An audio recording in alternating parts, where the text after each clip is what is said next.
सवाल उल्टा सनातन पे बाद में बात करेंगे, पर स्टालिन साहब ने बोला है ना ये। नहीं, काफी लोगों ने बोला है, पर शुरू वहीं मल्लिकार्जुन खड़गे के सपुत्र ने बोल दिया, स्टालिन ने बोल दिया, स्वामी प्रसाद मौर्य ने बोल दिया। श्री रामचरितमानस को लेकर नफरती ग्रंथ है, पोटेशियम साइनेट है, इस तरह के शब्द बोले गए हैं। ब्रह्मा जी को लेकर किस तरह के शब्द बोले गए हैं। मैं कश्मीर से कन्याकुमारी चलूं तो एक एजेंडा चल रहा है, एक एजेंडा चल रहा है जिसमें सनातन को के खिलाफ, भारतीय धर्म ग्रंथों के खिलाफ, श्री रामचरितमानस के खिलाफ। थोड़ा लाइटर नोट में एक बात कहता हूं, शुरुआत इसकी स्टालिन साहब के स्टेटमेंट से हुई थी, शुरू वहां से सारा का सारा हुआ। एक्चुअली आप लोगों को उनसे सवाल पूछना चाहिए कि ये नाम स्टालिन कैसे रखा गया आपका, है ना। जैसे कोई हिटलर रख ले, स्टालिन आप जानते हैं ना कौन सा स्टालिन, मास मर्डरर था, राइट। लाखों लोगों को उसने मास ग्रेव्स में मरवा के डलवा दिया था। तो कई बार क्या होता है कि नाम जैसा आदमी का होता है ना, आदमी वैसा सोचने भी लगता है। बिल्कुल, ये बात आपकी बिल्कुल सही है। तो पहले तो इस विश्व में स्टालिन नाम कौन रखता है ना। तो पहले मैं होता अगर तो मैं उनसे यही कहता कि भाई साहब, एक भारत की महानता देखिए, अमेरिका में हिटलर नाम रख के आप क्या राजनीति कर सकते हैं? संभव ही नहीं है, संभव ही नहीं है। क्या आप ओसामा बिन लादेन अपना नाम रख के किसी भी दुनिया के देश में जाके राजनीति कर सकते हैं? लेकिन आपको मैं एक फैक्ट बताता हूं, इस देश के अंदर ओसामा बिन लादेन का एक रेप्लिका बनाकर एक पॉलिटिकल पार्टी वोट मांग चुकी है। मैं जानता हूं इस देश के अंदर, बिहार के अंदर। बिल्कुल, यही एकमात्र विश्व की डेमोक्रेसी है जहां पे स्टालिन नाम रख के आप एक राज्य के चीफ मिनिस्टर बन सकते हैं। इससे अधिक टॉलरेंट, इससे अधिक सहिष्णुता जो बोलते हैं हम लोग, टॉलरेंस, इससे ज्यादा इंक्लूसिविटी वर्ल्ड की किस डेमोक्रेसी? अरे जिस देश के अंदर बाबर रोड हो जाए, औरंगजेब रोड हो जाए, आज के दौर में भी कोई अपने बच्चे का नाम तैमूर रख ले, आप क्या करेंगे?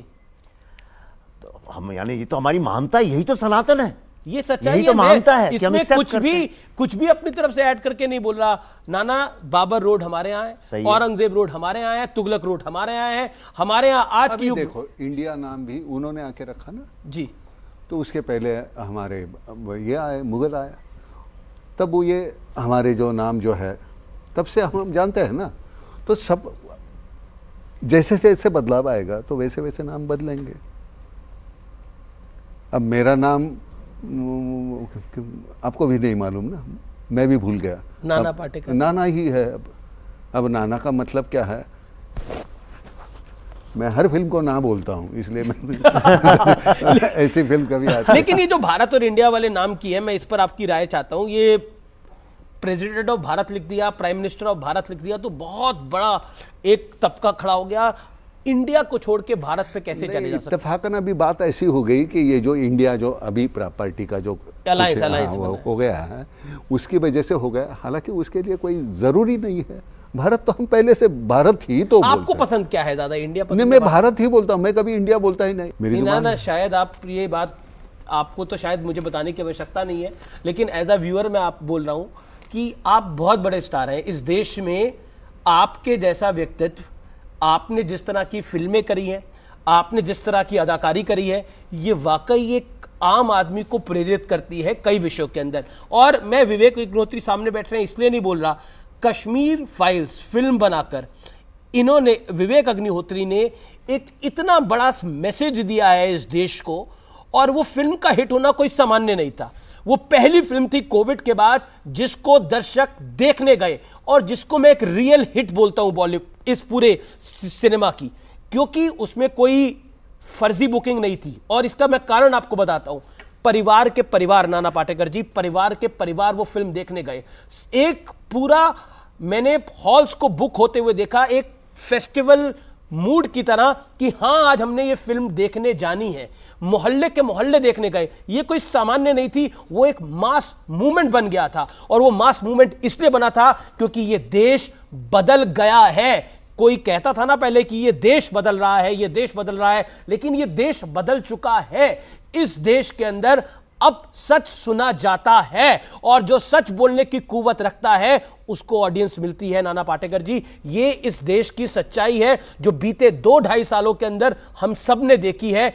आप देखिए किस तरह से हमने एक बड़ा बदलाव देखा है हर जगत के अंदर, चाहे वो क्रिकेटिंग वर्ल्ड हो, चाहे वो सिनेमा का वर्ड हो, चाहे वो न्यूज मीडिया का वर्ड हो, और चाहे वो अदाकारी का वर्ड हो, हमने एक बहुत बड़ा बदलाव देखा है। इस पर आप कुछ कहना चाहते हैं? ये जो बदलाव आया है समाज के अंदर, बदलेगी वैसे बदलाव आएगा।